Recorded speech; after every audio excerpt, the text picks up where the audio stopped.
Hey everyone, and welcome to another What Sold on eBay video. I'm your host Chris, the Thrift Shop Hustler, here to show you some eBay items that have sold in our charity shop. I am the e-commerce manager for the American Cancer Society. All items shown have been donated. If you're new to the channel, definitely go down there and click the subscribe button if you want to learn about different things to sell on eBay. I have lots of different videos on different types of subjects, so I really appreciate it. And definitely click the like button anytime during this video if you learn something new, or if you're a returning subscriber, definitely stop what you're doing right now, click the like button. That helps me and the algorithm. And I have one question before we start. Do you want to see longer what sold videos? I normally do between 7 and 10 items per episode. Today we have about 11 items, so you definitely want to watch all the way through. But I have a question. Leave a comment below. Do you want to see longer videos or shorter videos? Longer videos we can do.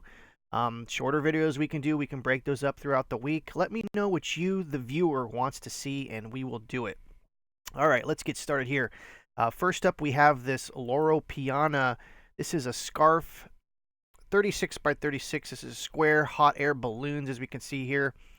For those that don't know, Loro Piana also makes scarves and accessories. There is the logo right there, and I'm curious to see if this one has a tag. Sometimes you'll find these scarves without label tags inside the scarf, and I think there's one in the corner down there. And did I fail to take a photo of the tag? It looks like I did, and this is my fault. Anyways, this did sell for $100, and the tag's down there in the corner, and I'm very upset with myself for not taking a photo of the tag to show you. But anyway, sometimes you'll see these higher end scarves. They'll have the labels removed and the tags removed, so just be aware of that. Usually they're in a corner. Sometimes they're not in a corner, but for the most part, if you look towards any corner, that's where you're usually going to find them, or pretty close to the corner. That's where usually those tags will hold. So if you see like some weird holes or like 2 holes or something like that in one of those corners, that usually will mean a tag was removed. But for these fancier brands like Loro Piana and others, you'll see that they'll have their logo somewhere on the scarf. And so definitely look out for that. This one I think was a cashmere one. When you start to get into these, you start to realize like what's a silk one. Well, silk's very easy. It's very soft and smooth, very silky.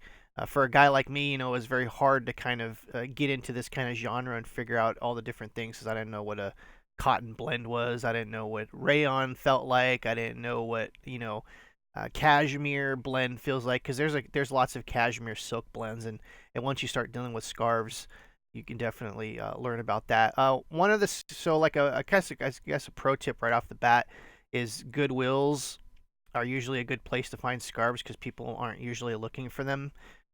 There's a lot of people looking for higher end ties, but scarves are one of the things that I feel like if you can find one without a tag, they can still go for a lot of money, especially if they're a higher end one like Hermes. Usually the employees there will find a tag, and then that's what they go off of. But if they just don't find a tag, and you know what the pattern looks like, or if you see the logo in the pattern somewhere, like, oh, this is a Hermes, but it's like it got passed because they didn't see the tag. Those still go for good money, so definitely look out for scarves in your Goodwill for sure. Next up are these Pokemon cards. This is a Pokemon card lot folder. This was actually a really good deal. We did take a best offer for about 17 something on this, and there was a variety of actually some other different cards. This is like Injustice, like DC comic book things. Some of those, not these in particular, but there's some other ones that go for some good money. And this is basically like a grab bag binder full of like just different cards for someone who wants to play. This is a quick kind of like starter set for like a kid who wants to basically play. There's really not much collector value in here, because I think there was no hollows or anything like that. And by the way, if you want to learn about Pokemon cards, I'm going to put a link up there above for my Pokemon video that I did. If you want to know anything about Pokemon, that is the go-to video. You should be able to learn some different stuff like that. And definitely click the like button if you enjoy those videos about learning and knowledge and things like that. I really appreciate that. Next up, we have this Bake Light Poker Caddy. We've been selling a few of these out of Eureka, California, so huge shout out to Deb and Haley out there. These vintage Bakelite poker chips. And for those that don't know, Bakelite is basically like one of the first plastics that were produced in the 50s and the 60s. Now, I could be wrong. I could have gone back even further than that, but that's how I understand it, as, Bakelite being the very primitive forerunner to plastics that we all see today. And so this is kind of like that kind of stuff. And for whatever reason, I haven't really dove into the whole Bakelite poker chip genre to go do research on this kind of stuff, like a deep amount of it. But some of these caddies go for a lot of money, and especially the ones that have the chips. That's what usually the people are really desirable for. And this looks like it's pretty much got all of them. Could be missing a few, but this thing's like a pretty solid stack. We did take a best offer. I think this one, we took a best offer for this one for about $160.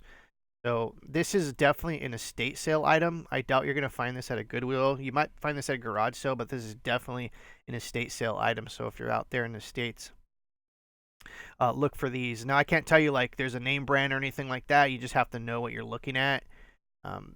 As you know, it's got kind of like this marbly look and stuff like that. It's, Bakelite's pretty light. And so definitely look out for those kind of stuff. Next up, we have another Loro Piana. This one happens to be a cashmere silk reversible trench coat. This was a pretty nice sale. This sold for $254. There's the tag, Loro Piana. You definitely want to look out for this brand. This is probably like the go-to Bolo brand here on the channel. We've talked about Loro Piana before. And huge shout out to Krillin for many years ago telling me about this brand, and I didn't know anything about it till we started to get it in. And so, it's definitely my top Bolo brand as far as clothing. And they do men's clothing too, which is nice. And so we rarely see that, but that comes in every once in a while. Loro Piana is basically like a women's clothing line, though they have, they do have some men's things, but 100% cashmere. This is the mid valuable thing. Baby cashmere. If it says baby before cashmere, that is the top of the line stuff, and that goes for hundreds of dollars. So if you find that out and about, definitely take another look. And of course, with everything with clothing, just to make sure that all your conditions and things like this. And so this was actually a very perfect jacket. And this sold for $254, though we try to get more for it. And so, timing's everything with this kind of stuff too. Is, winter's still here. It's February. It's still cold, but this stuff during the summer is going to fade out a little bit. But Loro Piana stuff sells all year long. Next up, we have this Gucci watch, and this is a really nice watch, brand new, pretty much. And I said new with defects because it has, like, whenever we get something in that's not sealed, as you see, there's like a little bit of wear on the back, but that's just residue from that sticker. I usually will try to undergrade stuff because you don't want to overgrade stuff and the customer get it and be like, well, this is not new. And, new with defects a little bit gives you a little bit of insurance on that kind of stuff. So always kind of undergrade if you can. It also is good for customer psychology when they get something that they think is going to be in worse condition. It's actually in better condition than they expected. I know, you always want to be truthful about what you're selling, but never overstate something if it's like has some issues. That's a definitely no-no in the eBay universe here. But anyways, this is a great watch. Came with a box and everything. You can see here, Gucci watches. The watches are so faked. One of the most fake things that are out there as far as accessories. So just do your due diligence when you're buying these or sourcing these. If you come across a wholesaler that's selling these for like $10 a piece and he's got a whole table of them, then you might want to be like Red Flag City, and maybe go to Flavortown or something like that. I don't know. But anyways, definitely don't look for the red flags. But this is a genuine article right here, and quality always trumps quality, so definitely know what you're looking at. And there's the barcode in case this definitely helps when you're doing some research and stuff. Next up, we have this Gremlins book and record from 1984. For those that are old like me, we remember this. I think I even had one of these records. There was I think there was like 6 or 7 of these that were produced, the different stories. We did sell them all. This was the last one, and they were all sealed. It has a little bit of a bend, as you can see here on the end, and that's just because of the book. The book extends the record, so over the years of just storage, it just naturally bend, folded over, as you can see here. And I should have put that in the listing. Let's see if it says here. Yep, right side has a bit of a bend on the edge. That's what I was talking about. You always want to kind of talk about the condition for all these different things because you never know what customer, and to be honest and to be fair with the customers, usually they don't read the descriptions, to be honest. So as much information as you can put in the title, and especially in the condition area up here is a must because for the most part people don't read. And for those that have been in this business for a long time like myself, we know everyone's had those customers that didn't read the description or didn't read the fine print about this or that. And so, like I said, if you're very forthcoming about the condition, 99% of the time you'll be good. Next up, we have this Jill Sander large blue leather tote bag. This is actually a really good value. I think we took a best offer for about $75 on this. Jill Sandler. I always want to say Sandler, like Adam Sandler, but it's Jill Sander. I'm not even going to try anymore. Anyways, this thing had some wear to it. It's still sold for about $75. These things retail for a little bit more than, I think they're like under 200 or over 200, just a little bit. But, this one had some wear. We did take a best offer. And so this isn't like a super Bolo brand, but if you come across this Jill Sander stuff and it's in new condition and the price is right and it's really good condition, definitely pick it up. These bags aren't really faked too much because it's kind of like one of those not so mainstream brands. So, looking for fakes on these is going to be kind of, I don't think, there's probably fakes out there, but if you look at the stitching and look at all that kind of stuff with any kind of bag, usually you can tell if it's authentic or not. And, counterfeiters are getting a lot better as far as technology and stuff. So, I've seen some bags come through that, to my eye, and I'm a novice at this whole thing, by the way, look genuine, and then we find out that they were repos. So definitely look out for that. Look out for the Jill Sander brand accessories and clothing. Next up, we have this vintage Elgin. Now I've always say Elgin, and I'm pretty sure it's pronounced some other thing. Elgin, and let me see if this wasn't my listing, so I'm gonna see if there's actually, yeah. So Elgin is a Bolo watch brand. Now it's not like super high end, but Elgin is one of those pocket watch brands that you should pick up if you can find it. Collectors love these. They love taking these apart. They like repairing these for parts, and these sell very well. Look out for the ones that are solid gold. For the most part, pocket watches that are gold are usually going to be gold filled, if not gold plated. There's very few solid gold pocket watches out there. Now they are out there. So a kind of a pro tip, I guess I can give you guys real quick since you're learning. And by the way, click the like button if you like these little kind of little tidbits of information. Let me see if I can find it again.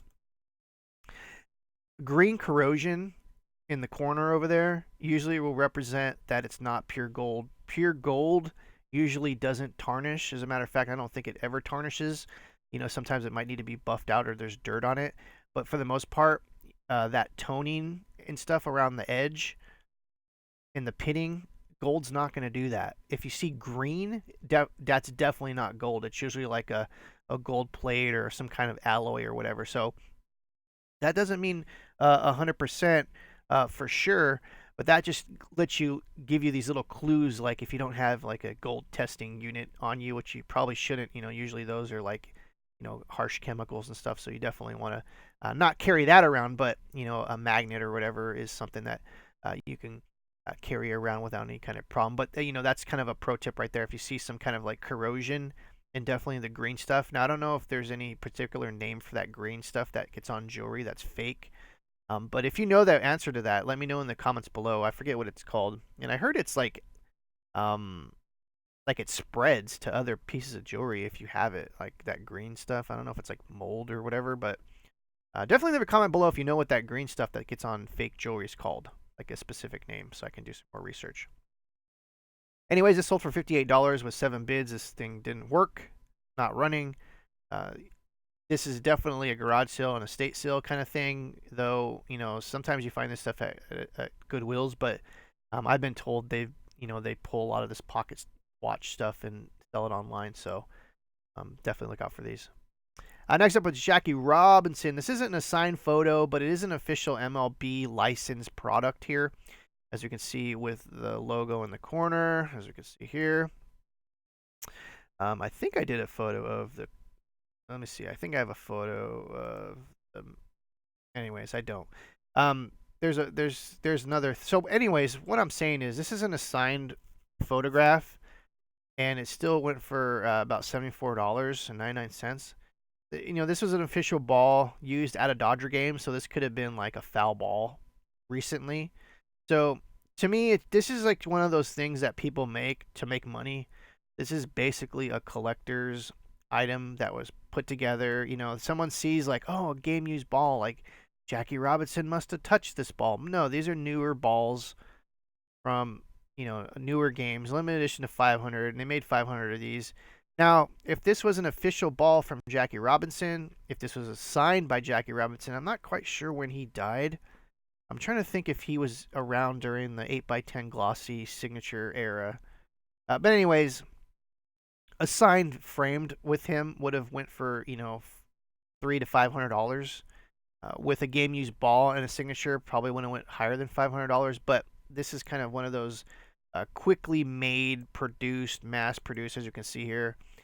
Compliments of Mannheim, as you can see here. Actual Major League Baseball prior to cutting. Oh, so that's kind of cool that I didn't even realize that they actually put a photo of the ball. Is it the real ball from the front? I don't know. These kind of companies that mass produce these collectibles are kind of shady in a way too. I'm not saying this company by any means is shady, but it's easy just to grab a photo of a ball and just say, oh, actual Major League photo. There's no, I want to trust this because why would they take the time to do this? But I'm just saying, like, this looks like it was kind of like a gift for something. As we can see here, Major League Baseball trademarks and copyright are used with permission of Major League Baseball Properties Incorporated. So this was a legitimate Major League piece, because you'll find, collectors just putting this stuff together and selling it, on Etsy or whatever, just putting all this stuff together, and people that know how to cut mats and frame stuff could make this. But this is actually officially licensed product, which is actually really cool too. So, yeah. Next up is this Football Hall of Fame. Super Bowl just ended, so it's a good time for this to list your stuff in which this sold. And this was Jerry Rice ball. And where was Jerry Rice? There was other signatures. I list all the signatures I did. These are all the signatures that were on this ball from Super Bowl. I don't even want to say Super Bowl 37. I'm not good at Roman numerals. I know X is 10 and the V is 5, and then after the 5 is the singles, and before the 5 is 4 and under. So there's that. So yeah, if you want to see me do a video on how to research signatures, leave a comment below. Like, seriously, like, I'm going to make a video for Patreon for this, but if you want to see a public video of this, of how I do this, leave a comment below, because researching signatures that you have no idea who this is, I'm going to do a video on it if you leave a comment below and let me know. If I get enough comments in the public YouTube videos, I'll do it. If not, I'm just going to do one for Patreon and just leave it like that. So definitely let me know. And we did take best off for this. It did go under $124. Now, these aren't authenticated signatures, and if I do a video, I'll tell you how to kind of authenticate them yourself. There's a lot of kind of fake signatures out there, forged signatures out there, and I even have FBI books on how to. I don't know. I've talked about this before, about books about signatures and calligraphy and handwriting styles, and And like I said, the FBI did put out some really cool books in the 50s and the 60s about signatures and letters and all this kind of stuff. And they're fascinating books, and I do a pretty good amount of research on this kind of stuff. And like I said, if you want to see a video, let me know. And if not, I'm gonna make one for Patreon at some point. Next up, we have this He-Man Master of the Universe. For those that grew up in the 80s, you know exactly what this is. He-Man's Master of the Universe. There is Skeletor is missing all his battle armor. Actually, all these guys are missing all their accessories. I think this would have went for more. These guys are so beat up, played with. They still went for $56, even though this kind of battle bones thing, this thing is broken. If you ever come across these, let me show you. This kind of skeleton thing that holds the figures, and there's no figures in them, and they're not broken. Do not put the figures in them, because the plastic that was used for these things break very easily. So you'll be like, oh, this is great. Let me just try to put the figure in there. Oh, it fits so great. Let me try to remove it. Snap. That'll break. This comes actually, so let me give you another pro tip. If you ever come across Battle Bones, I don't have a photo of him underneath, do I? I don't. Anyways, he comes apart in 2 sections with a screw. So if you find a part that in the very front is all perfect and the very back's like messed up, and you can swap the pieces to make a perfect piece, and which would go for a lot more money. And yeah. Not anyways, He-Man's pretty cool. There's some extra pieces. There's some of the broken pieces right there to the thing. I don't know how that got broken, but it did. And there, I did specify how many of those joints were broken, because once again, the customer is not going to look at the photo, but here it is, clear as day. 1, 2, 3. 3 of those sections are broken. Masters of the Universe, He-Man, whatever you want to call it, still sells very well. I remember when I was doing eBay in the early 2000s, people were giving this stuff away. And so it's crazy to see these collections. Even Nintendo games, I can go to garage sales and find Nintendo games all day long, and now it's like impossible. Like, I haven't found Nintendo stuff at a garage sale in over 2 years. And I don't go all the time, but I'm just saying, like, a lot of this stuff is getting scarcer and scarcer and scarcer. So good luck out there. Like I said, you can find this kind of stuff. Like I said, thank you for watching. Definitely click the like button, subscribe if you're not subscribed. And like I said, let me know in the comments below if you want to see longer videos or shorter videos, because then we'll do it. We'll do what you want. I don't make these videos quite often, maybe once or twice a week. But, if you want to see a longer version, you want to see a shorter version, let me know in the comments below. Once again, I'm Chris, the Thrift Shop Hustler. We'll see you next time. Take care.